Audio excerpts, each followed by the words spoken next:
Ministry, planning ministry اگر اس میں involve نہیں ہوگی اور وہ صرف State Bank of Pakistan I M F کے کہنے پر طے کرے گی, تو آپ خود سوچیں کہ پاکستان کی جو آزادی ہے, جس کو آپ کہتے ہیں فائنینشیل آزادی کی کنجیاں, ہم اسٹیٹ بینک کو پکڑانے کے لیے تیار ہیں. اب آ جائیں اس میں اور دوسری چیزیں کیا ہیں. یہاں پرائم منسٹر کو ایف آئی اے تحقیقات کر سکتا ہے, نیب تحقیقات کر سکتا ہے. آپ کو پتہ ہے پرائم منسٹر نواز شریف کے خلاف کیس چلا پیناما کا, اور ان کو سزا بھی ہوئی, وہ ایک الگ موضوع ہے. لیکن اس بل میں ایک انسٹیٹیوشن ہے جس کو ایف آئی اے یا نیب جس پر کچھ نہیں کر سکتا انویسٹیگیشن, اور وہ ہے اسٹیٹ بینک آف پاکستان. نہ وہ گورنر کو کسی حوالے سے تحقیقات کر سکتا ہے, نہ ڈپٹی گورنرز کی کر سکتا ہے, نہ ایگزیکٹوز کی کر سکتا ہے, اور سب سے بڑھ کے جو پہلے رہ چکے ہیں گورنر اور اسٹیٹ ڈپٹی گورنرز اور ایگزیکٹوز, ان کو بھی نہیں چھیڑ سکتا, جو مرضی کر لیں. مثال کے طور پر اسٹیٹ بینک آف پاکستان نے آپ کو پتہ ہے ایک اسکیم شروع کی تھی 2018-2019 میں, جس میں وہ ہم کہتے تھے ہاٹ منی باہر سے آتی ہے اور اس پر ہم 12-13% دے رہے تھے, اور اس میں پتہ نہیں کس کس گورے نے اور کس کس انسٹیٹیوشن نے دبا کے کروڑوں اربوں روپے بنائے. اس کی انویسٹیگیشن نہیں ہو سکتی اور نہ آئندہ ہو سکے گی. اگر یہ بل پاس ہو گیا تو گورنر سے, ڈپٹی گورنر سے, ایگزیکٹو سے کوئی تحقیقات کے مجاز ہی نہیں ہے اسٹیٹ بینک. مطلب پرائم منسٹر سے کر سکتے ہیں, فارمر پرائم منسٹر سے کر سکتے ہیں, پیشیاں کروا سکتے ہیں ہر ایک کی, اور جو پبلک سروس میں نہیں بھی رہا, مثال کے طور پر مریم نواز, اس کو بھی نیب کے کٹہرے میں لا سکتے ہیں. لیکن نہیں لا سکتے کسی کو, تو وہ ہے اسٹیٹ بینک کے گورنر, کیونکہ اسٹیٹ بینک کے گورنر اس بل کی منظوری کے بعد ایک وائس رائے جو ہوتا تھا نا, جو ملکہ برطانیہ بھیجتی تھی یا بادشاہ بھیجتے تھے یہاں انڈیا پاکستان میں, وائس رائے ہوتا تھا, یہ آئی ایم ایف کے نمائندہ ہوں گے یہاں. ابھی جیسے رضا باقر صاحب ہیں, ان کی نوکری آئی ایم ایف کے ساتھ ہے. ابھی آپ خود سوچیں, نوکری آئی ایم ایف کے ساتھ ہے, یہاں آ گئے, ان کو نوکری سے کوئی نہیں نکال سکے گا, وہ جو مرضی کر لیں.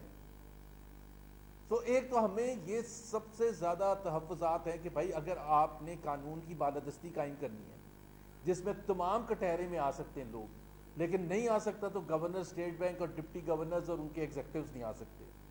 ایک تو اس پر ہمیں ہے. دوسری بات یہ ہے کہ وہ کہتے ہیں کہ جی جو ٹارگٹ سیٹنگ ہے مہنگائی کے حوالے سے, ایکسچینج ریٹ کے حوالے سے, وہ تمام چیزیں جو ہیں وہ اسٹیٹ بینک کرے گا. ابھی بھی جو مانیٹری پالیسی ہے وہ اسٹیٹ بینک اناؤنس کرتا ہے, لیکن فرق کیا ہوگا, اسٹیٹ بینک کی مانیٹری پالیسی بورڈ میں فائنینس سیکٹری ممبر ہوتے ہیں, کی ممبر ہوتے ہیں, اور وہ انشور کرتے ہیں کہ جو حکومت پاکستان کی جو ترجیحات ہیں اس کا خیال رکھا جائے. ظاہر سی بات ہے, الیکٹ ہو کے حکومت پاکستان آئی ہے, فیڈرل کیبنٹ ہے, پرائم منسٹر ہے, اور اسٹیٹ بینک سیٹ کرے گا ٹارگٹس بغیر کوئی بھی ان پٹ کے وفاقی حکومت کی. سو سیکٹری خزانہ جو پہلے ممبر ہوتے تھے بورڈ کے, وہ بھی نہیں ممبر ہوں گے, کوئی بھی نہیں ممبر ہوگا. سو انہوں نے اگر مہنگائی, یہ فیصلہ کرنا ہے کہ مہنگائی یہاں 10% ہونی چاہیے, 15% ہونی چاہیے, 20% ہونی چاہیے, نہ وہ آنسریبل ہے کسی چیز سے, وہ صرف انفارم کریں گے پارلیمنٹ کو, پارلیمنٹ نہیں ان کو بلا سکے گا, انفارم کریں گے سالانہ کہ ہماری پالیسیز کیا ہیں. نہ کوئی پوچھ سکے گا ان سے کہ یہ پالیسی کی ذمہ داری کس پر ہے. اب آپ خود سوچیں کہ آج سے 1 سال کے بعد اگر پاکستانی عوام چیخیں لگا رہے ہیں جیسے پچھلے 2.5 سال سے چیخیں مار رہے ہیں کہ جی مہنگائی بہت ہے, تو وزیر خزانہ یا جو ہمارے وزیر اعظم ہیں یا دوسرے وزراء ہیں وہ کہیں گے جی ہمارا تو اس سے تعلق ہی نہیں ہے, مہنگائی سے ہمارا تعلق ہی نہیں ہے. قانون کے مطابق مہنگائی کی responsibility state Bank of Pakistan اور گورنر اسٹیٹ بینک پر ہے, اور ان کو نکال نہیں سکتا نوکری سے. قانون کے مطابق فیصلے کرنے, اگر چینی مثال کے طور پر کم ہے, جیسے پہلے چینی کا سکینڈل ہوا تھا, تو اکنامک کوآرڈینیشن کمیٹی جو ای سی سی ہے اس نے فیصلہ کیا کہ جی چینی کی امپورٹ کریں یا ایکسپورٹ کریں, اگر وہ کم ہے تو اس کی امپورٹ کریں اور ٹائم پر کریں تاکہ کمی نہ ہو جس کی وجہ سے مہنگائی نہ ہو. ای سی سی وہ فیصلہ کر رہی ہے، لیکن ای سی سی رسپانسبل مہنگائی کے لیے نہیں ہے، رسپانسبل جو ہے وہ اسٹیٹ بینک آف پاکستان ہے. اور رسپانسبلٹی وداؤٹ اکاؤنٹیبلٹی تو کوئی چیز ہوتی ہی نہیں، کہ ان سے کوئی پوچھ نہیں سکتا کہ جی چینی کی قیمت اگر 150 روپے کل کو ہو جائے تو ان سے کوئی نہیں پوچھ سکتا. جب شروع کے دن تھے، آپ کو پتا ہے یہ پی ٹی آئی کی حکومت آئی تھی تو روپے کی قیمت بہت گری تھی، تو وزیر اعظم صاحب نے کہا تھا کہ مجھے تو ٹی وی سے پتا چلا تھا، اور وزیر خزانہ اس وقت کے کہہ رہے تھے کہ جی میں نے تو پرائم منسٹر کو بتا دیا تھا. مطلب کم سے کم یہ تو تھا کہ دونوں کے درمیان رسپانسبلٹی تو تھی. لیکن اب فیصلہ یہ ہوگا، اسٹیٹ بینک چاہے ڈالرز مارکیٹ میں پھینکے، چاہے روپے کی قدر کم کرنی ہو زیادہ کرنی ہو، اسٹیٹ بینک کا مجاز ہے. اور اسٹیٹ بینک کے گورنر کون ہے؟ وائس رائے. کس کی طرف سے؟ آئی ایم ایف کی طرف سے. تو آپ خود سوچیں کہ ہم کتنے یہ ڈینجرس گیم میں یہ بھی آپ کو بتا دوں، یہ ہمیشہ سے آئی ایم ایف کا یہ ریکوائرمنٹ تھی. ہمیشہ وہ چاہتے تھے کہ اس قسم کی انڈیپینڈنس ہو جس میں کوئی عمل دخل نہ ہو حکومت پاکستان کا، لیکن ہم ریزسٹ کرتے تھے. اب آئی ایم ایف یہ کہہ رہا ہے اور اس بل میں یہ کہا جا رہا ہے اور اسٹیٹ بینک یہ کہہ رہا ہے کہ جی دو سب سے جو امپورٹنٹ ہدف ہوتے ہیں معیشت کے، ایک گروتھ ریٹ اور ایک انفلیشن، وہ State Bank of Pakistan set کرے گا. تو اگر گروتھ ریٹ اور inflation State Bank of Pakistan set کرے گا، کہ وہ کہتے ہیں کہ چونکہ گروتھ زیادہ ہونی چاہیے اور انفلیشن کم ہونی چاہیے، اس میں تو کوئی راکٹ سائنس نہیں. او بھائی، ہم نے بغیر انڈیپینڈنس دیے ہوئے اسٹیٹ بینک کو اس قسم کی جس قسم کی ابھی ہے، ہماری گروتھ ریٹ بھی ماشاءاللہ 5.8% پہنچ گئی تھی اور مہنگائی بھی 3% اور اس کے اراؤنڈ تھی 4-4.5 سال تک. تو ہم نے کیسے کر لیا تھا؟ اور یہ کیسے ہو سکتا ہے کہ عوام جا کے ووٹ کسی کو دیں؟ سب سے جو نمبر 1 پرابلم پاکستان کے عوام کا ہوتا ہے وہ مہنگائی ہوتا ہے. سب سے نمبر 1 دالوں کی قیمت، چینی کی قیمت، آٹے کی قیمت، پیٹرول کی قیمت، اس کی یہ کہہ رہے ہیں ہم رسپانسبلٹی. ابھی تک تو 2.5 سال سے یہ کہتے تھے نا کہ پچھلی حکومت رسپانسبل تھی. اس کے بعد سے یہ کہیں گے اگلے 2.5 سال جب یہ بل پاس ہو جائے گا کہ جی ہم تو رسپانسبل ہی نہیں ہے، state Bank of Pakistan responsible ہے کیونکہ یہ قانون کے حساب سے. اب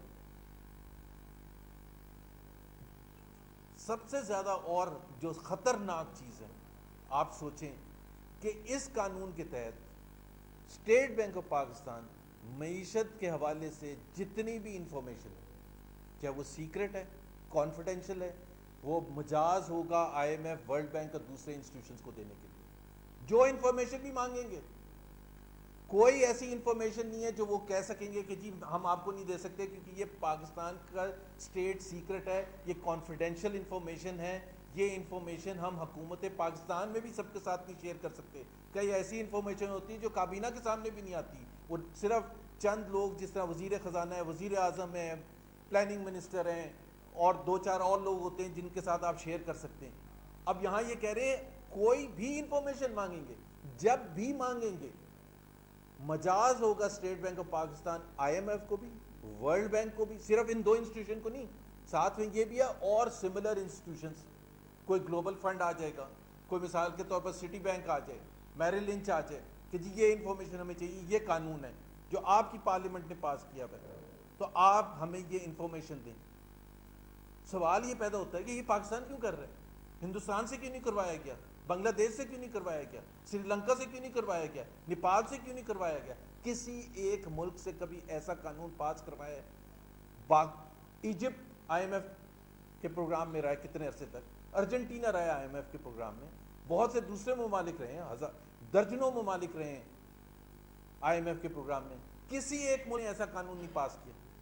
پاکستان کی کسی حکومت نے، ایون موئن قریشی آئے تھے، آپ کو پتہ ہے وہ ورلڈ بینک سے آئے تھے، ان کی بھی ہمت نہیں ہوئی تھی کہ وہ اس قسم کا قانون پاس کرا سکیں. لیکن اب یہ قانون اگر ایک پاس ہو گیا تو 5 سال کے لیے اسٹیٹ بینک کے گورنر صاحب آئیں گے، اور وہ آپ کو پتہ ہے کہ اس وقت ویسے ہی اس قانون کے نہ ہونے کے باوجود اس وقت ہمارے جو 2 سب سے زیادہ امپورٹنٹ معیشت کے حوالے سے 2 جو پوزیشنز ہیں، ایک فائنینس منسٹر اور ایک اسٹیٹ بینک گورنر، دونوں آئی ایم ایف اور ورلڈ بینک کے لوگ. اس طرف بھی آئی ایم ایف بیٹھا ہوتا ہے اور اس طرف بھی آئی ایم ایف بیٹھا ہوتا ہے. وہ کہتے ہیں جی بجلی کی قیمت آپ 5 روپے کچھ اور بڑھا دیں، یہ کہتے ہیں اچھا جی ہم اور بڑھا دیتے ہیں. وہ کہتے ہیں جی آپ یہ قانون پاس کرتے ہیں, اچھا جی ہم یہ کر دیتے ہیں. ابھی ہاتھ پاؤں بندھے ہوئے حفیظ شیخ صاحب کے, جو سینٹ کی سیٹ ہار چکے ہیں, جب تک وہ دوبارہ الیکٹ نہیں ہوتے وہ منسٹر نہیں رہ سکتے 6 مہینے سے زیادہ, 2-3 مہینے تو ہو چکے ہیں آلریڈی ان کو. تو ایک ایسا کمزور وزیر خزانہ کیسے ہمت کر سکتا ہے؟ اور ویسے بھی میں نے تو 50 دفعہ یہ کہا ہے کہ ہمارے وزیر خزانہ صاحب جو ہیں ان کو پاکستان سے کوئی محبت نہیں. اگر پاکستان سے تھوڑی بہت محبت ہوتی تو سن 77 میں جب گئے تھے یہاں سے پاکستان سے اپنا یہاں ماسٹرز کر کے کراچی یونیورسٹی سے, اس کے بعد صرف وہ اس وقت پاکستان آئے ہیں جب ان کی کار پر جھنڈا لگتا ہے یا گھر پر جھنڈا لگتا ہے, اور جس دن وہ جھنڈا اترتا ہے, جس دن, یہ بھی بڑا انٹرسٹنگ ہے, 2-4 دن بھی نہیں رکتے ہیں کہ بھائی اگر تھوڑی سی تو اتنا تو کر لیں کہ بھائی جس ملک نے آپ کو اتنی دفعہ منسٹریز دی ہیں, سندھ کے فائنینس منسٹر لگے, پرائیویٹائزیشن منسٹر لگے, فائنینس منسٹر لگے, پھر دوبارہ فائنینس ایڈوائزر لگے, پھر آپ فائنینس منسٹر ہیں, ایک تھوڑی سی تو محبت ہونی چاہیے اس ملک کے اپنے سارے ایسٹس. اور یہ عمران خان کے فائنینس منسٹر ہیں جن کا وہ سب سے بڑا نعرہ تھا کہ اگر آپ کو پاکستان سے محبت ہے تو اثاثے یہاں لے کے آئیں. کہاں ہیں ان کے اثاثے؟ سارے کے سارے باہر پڑے تھے. اب یہ قانون لے کے آ رہے ہیں. سو ہماری پارٹی کی طرف سے ہمیں شدید تحفظات ہیں. یہ پاکستان کی آزادی چھیننے کے متعارف ہے. یہ ایون جو 1947 سے پہلے جو سینٹرل بینک آف انڈیا تھا اس کے پاس جو کہ پاورز تھیں اس سے بھی کم پاورز اب آپ اپنے اسٹیٹ بینک کے پاس ہوں. تو یہ آپ کو میڈیا کو اور پورے قوم کو بتانا تھا کہ یہ ہمارے تحفظات ہیں اور اس کو ہم اپنے ہاتھوں سے اپنی آزادی نہیں چھیننے دیں گے. اگر یہ حکومت نہیں کام کر سکتی, اگر یہ رسپانسبلٹی نہیں لے سکتی, اپنے فیصلوں کی رسپانسبلٹی یا اکاؤنٹیبلٹی نہیں کر سکتی, تو پھر ان کو چھوڑ دینا چاہیے. یہ نہیں ہو سکتا کہ پہلے 2.5 سال تو آپ نے پچھلی حکومتوں پر ڈال دیے اور اب آپ سے جب چلا نہیں, جب آپ سے مہنگائی کنٹرول نہیں ہوئی, جب آپ سے سکیمز ختم نہیں ہوئے, تو آپ نے کہا کہ سب سے اچھا طریقہ یہ ہے کہ آپ اسٹیٹ بینک کے ذمہ کر دیں اور جو بھی ہمارے سے پارلیمنٹ میں پوچھے گا یا میڈیا میں پوچھے گا ہم کہیں گے یہ قانون ہے, آپ جا کے اسٹیٹ بینک کے گورنر, اسٹیٹ بینک کے گورنر آنسریبل ہیں نہیں اور وہ آئی ایم ایف کے ڈائریکٹلی نمائندے ہیں. آئی ایم ایف کی نوکری پر ہیں ابھی رضا باقی صاحب, آئی ایم ایف کے نوکری پر ہیں. آج ان کی نوکری جاتی ہے تو وہاں ان کی نوکری پکی ہے. ایجپٹ سے آئے تھے آئی ایم ایف سے, واپس ایجپٹ جائیں گے یا واشنگٹن جائیں گے یا جہاں بھی جائیں گے. تو یہ ہم نے بتانا تھا. ایک چھوٹا سا ہمارا وہ تھا کہ اسٹیٹ بینک کے حوالے سے ہم اپنے تحفظات. اس کا مطلب یہ کہ ہمارے یہاں ایک عام کہاوت ہے کہ کوئی 12 خون بھی کرے تو معاف. جی, اس کا مطلب یہ کہ ایک طرف یہ تھا کہ صدارتی نظام ملک میں لایا جائے گا. آپ کی پریس کانفرنس کے بقول یہ تو صدارتی نظام سے زیادہ خطرناک نظام آ رہا ہے. صدر پھر بھی شاید پاکستانی وہ آئی ایم ایف کا نہیں ہوگا. یہ تو معاملہ ذرا ایسا ہو رہا ہے. میں نے اس لیے لفظ استعمال کیا تھا وائس رائے, کہ وہ وائس رائے کی طرح جس طرح پاورز ہوتی تھی نا ان کے پاس سارے ہندوستان میں رول کرنے کی اور فیصلے کرنے کی, اور ان لوگوں کے لیے جو کروڑوں لوگ یہاں رہتے تھے, تو اسی طرح سے ہم اپنی آزادی, لیکن اس میں ہماری مجبوری تھی. انہوں نے, انگریزوں نے آ کے قبضہ کیا تھا, یہاں ہم خود اپنی آزادی دے رہے ہیں.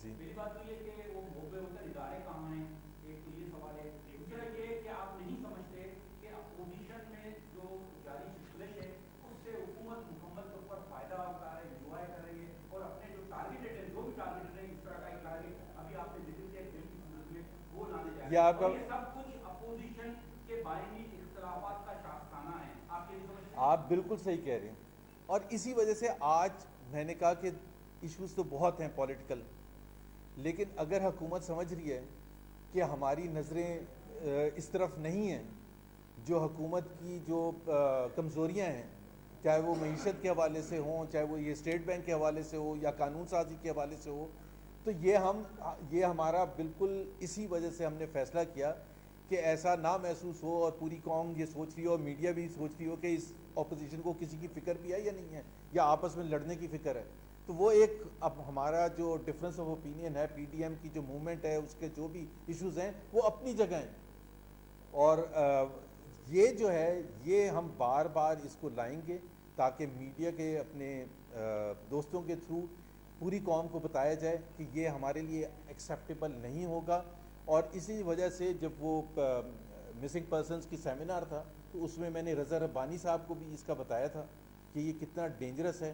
اور وہاں فاروق بنگالی صاحب نے بھی جو اپنی تقریر کی تھی, اس کیسر بنگالی نے, اس میں بھی انہوں نے اسی چیز کا ذکر کیا تھا. تو یہ ہم بالکل ہماری نظریں اس پر یہ بتایا کہ یہ چیز 26 تاریخ کو مریم صاحبہ کی جو پیشی ہے اس کے لیے پارٹی کو آپ نے مدعو نہیں کیا, اور نہ ہی انہوں نے ڈاکٹر صاحب کی برسی میں آپ کی پارٹی کو مدعو کیا. تو کیا یہ جو بڑی جماعتوں میں اتنا فاصلہ پیدا ہو گیا کہ بالکل اب تعلقات ختم ہو گئے ہیں؟ نہیں, تعلقات تو نہیں. میرا خیال ہے جب مریم صاحبہ 11 اگست کو گئی تھیں نیب کے آفس, اس کے بعد یہ پہلی دفعہ پیشی ہے, تو اس میں مطلب یہ کوئی انویٹیشن تو ہے نہیں کہ جی وہ نیب جا رہی ہیں تو آپ بھی آئیں ہمارے ساتھ چلیں. تو پیپلز پارٹی کے بھائیوں سے اور بہنوں سے ہم بالکل, اگر وہ آتے ہیں تو ضرور آئیں.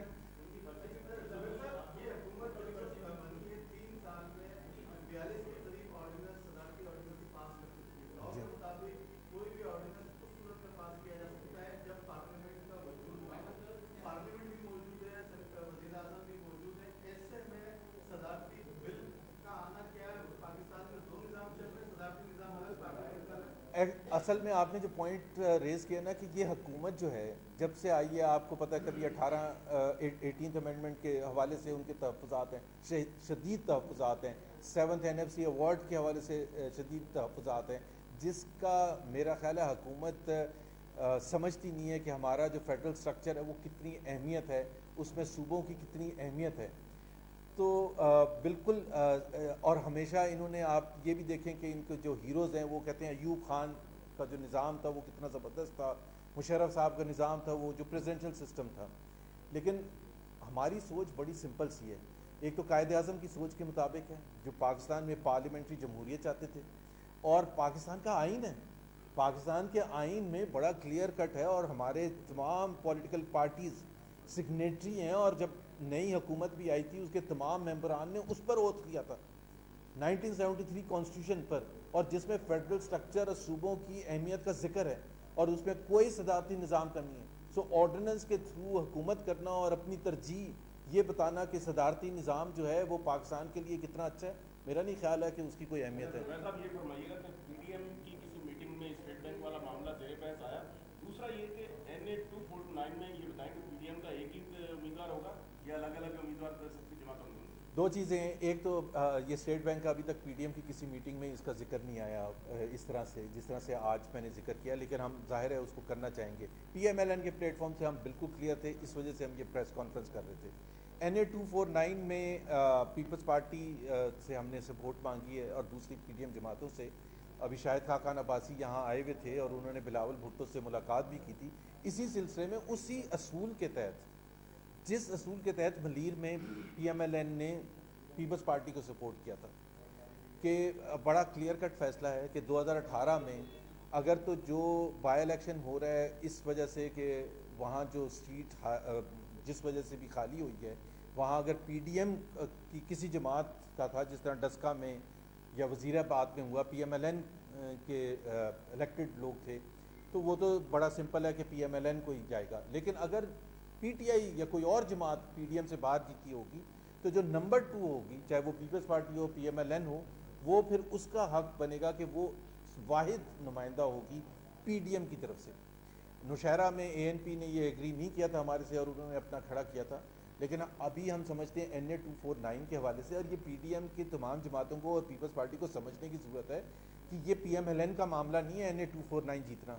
NA 249 جیتنے کی اہمیت اس وجہ سے سب سے زیادہ ہے کہ ہم یہ پروف کرنا چاہتے ہیں کہ کراچی میں جو 2018 میں ہوا تھا وہ دھاندلی شدہ الیکشن تھا جیسے پورے پاکستان میں ہوا تھا, اور اگر 2018 میں اس طرح سے دھاندلی نہ ہوتی تو شہباز شریف جیتتے, اور بہت مارجن سے جیتتے.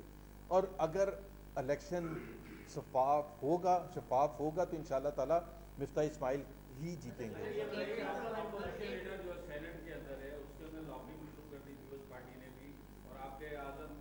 تارڑ کے اوپر بھی انہوں نے کہا کہ یہ محترمہ بےنظیر شہید کے جو کیس میں بھی وہ مخالف پارٹی کے ساتھ ہے, اس کے تحفظات کو بھی اظہار کیا, کیا کہتے ہیں؟ دیکھیں, بڑا اصول کی بات ہے. شاہد خاقان عباسی کے گھر پر ایک میٹنگ ہوئی تھی تمام پی ڈی ایم کی جماعتوں کی, اور اس میں ایک اصول طے ہوا تھا کہ chairman senate Peoples Party, deputy chairman JUIF اور leader of the opposition PMLN.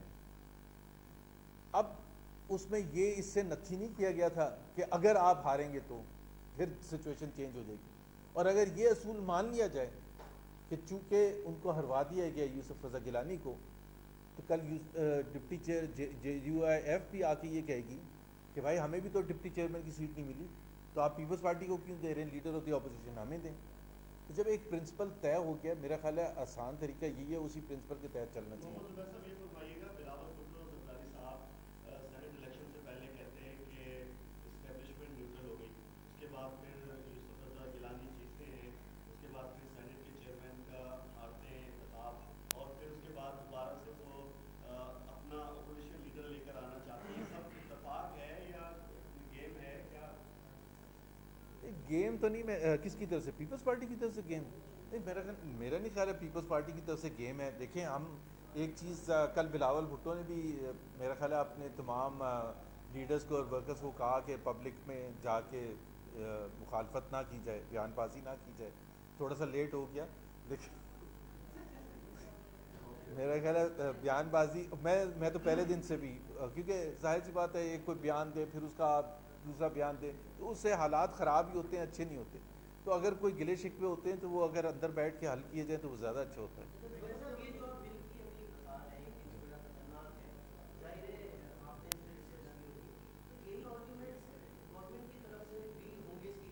جی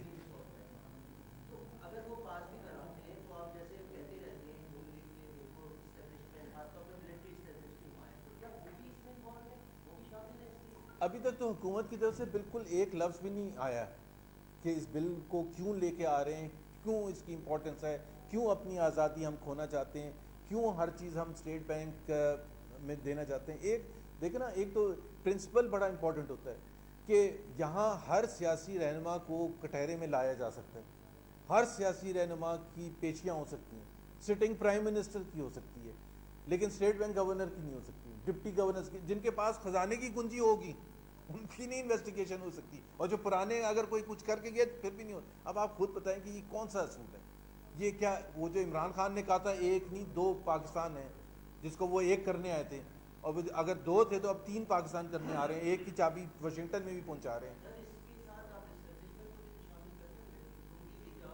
ایک تو یہ دیکھیں,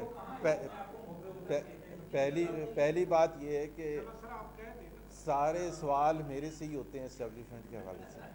کہہ دیں کل وہ ARY میں تھا تو میں نے کہا سن لیں, ARY میں صابر شاکر اور چودھری صاحب کے ساتھ تھا میں, تو مجھے تقریباً 55 منٹ کے بعد میں نے کہا مجھے تو ایسے لگ رہا ہے میں GHQ میں انٹرویو دے رہا ہوں. تو بات یہ ہے کہ جس چیز کا آپ کو نہ پتہ ہو تو زیادتی ہے کہ آپ ہر ایک کو گھسیٹ کے لے کے آ جائیں.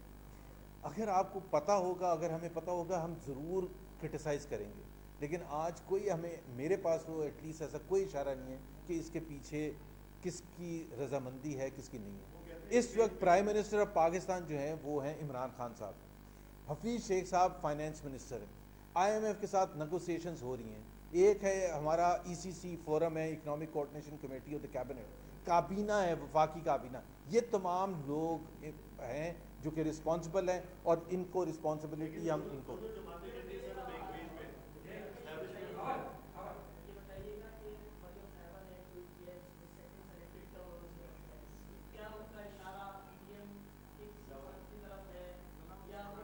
میرا خیال ہے اس پر یہی لیا کہ ان کی طرف اشارہ ہے. دیکھیں, ایک تو وہ ہسٹوریکل سینس میں تھا, وہ کل میں نے 2-3 دفعہ وضاحت بھی کی ہے. ایک ہمارے ہاں ایک B ٹیم ہوتی ہے یا بنانے کی کوشش کی جاتی ہے, جس طرح بلوچستان میں توڑ پھوڑ ہوئی, جیسے ساؤتھ پنجاب میں 2018 کے الیکشن سے پہلے توڑ پھوڑ ہوئی.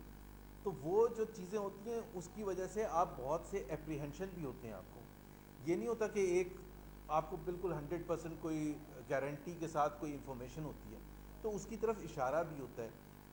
کئی دفعہ آپ جب میں مائکس کے بغیر بیٹھتے ہیں تو ہم بہت سی چیزیں ایسی ڈسکس کرتے ہیں جو کہ پاکستان میں ہی ڈسکس ہو سکتی ہیں.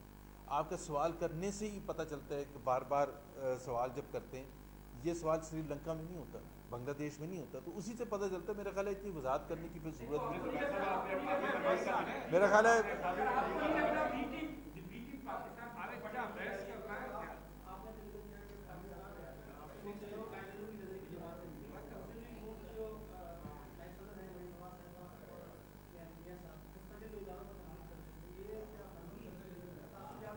دیکھیں بڑا کلیئر ہے یہ. میں لاسٹ کویسچن ہے اور یہ امپورٹنٹ کویسچن ہے, میں اس کی وضاحت کر دوں. بار بار ہم ایک چیز کہتے ہیں اور وہ ہے کہ پاکستان کا ایک آئین ہے اور پاکستان کے آئین کے مطابق ہر ادارے کی باؤنڈریز ڈیفائنڈ ہیں. آج جب ہم بیٹھ کے کہتے ہیں کہ مشرف صاحب الیکشن 2002 میں کوئی ڈینائی نہیں کرتا, بڑے کھل کے ڈسکشن کرتے ہیں کہ جی وہ خود کہتے تھے کہ میں نے عمران خان نے 90 سے 100 سیٹیں مانگی, میں نے کہا تھا میں 10 دے دوں گا. مطلب سوچیں ذرا کہ وہ کیا باتیں کرتے تھے. پھر جنرل ضیاء الحق کا پالیٹکس میں کردار, ایوب خان کا. تو میرا خیال ہے یہ تو اس سے ہم جو کہتے ہیں کہ جو بھی پاکستان میں ہونا چاہیے فیصلہ سازی ہونی چاہیے, اس میں پاکستان کے آئین سب سے زیادہ امپورٹنٹ ڈاکومنٹ ہے. اس میں اگر پارلیمنٹ کو سپریم کہا ہوا ہے, آج بھی وہی پارلیمنٹ سپریم ہے, تو اس کے حساب سے ہم صرف یہ کہتے ہیں کہ ہر ادارے کو اپنے اپنے حدود میں رہنا چاہیے. اس میں کیا ہم چیز غلط کہتے ہیں؟ اور اگر کوئی چیز ایسی ہم کہتے ہیں جو پاکستان کے آئین کے اگینسٹ ہے, آپ نے کہا قائد اعظم نے کیا کہا تھا؟ قائد اعظم نے یہ کہا تھا کہ آئین کو آپ پیچھے رکھ دیں اور جو مرضی جس کا چاہے بیچ میں گھس جائے. تو میرا خیال ہے بڑا کلیئر ہے. تھینک یو بہت جی. شکریہ جی, بہت شکریہ. اچھا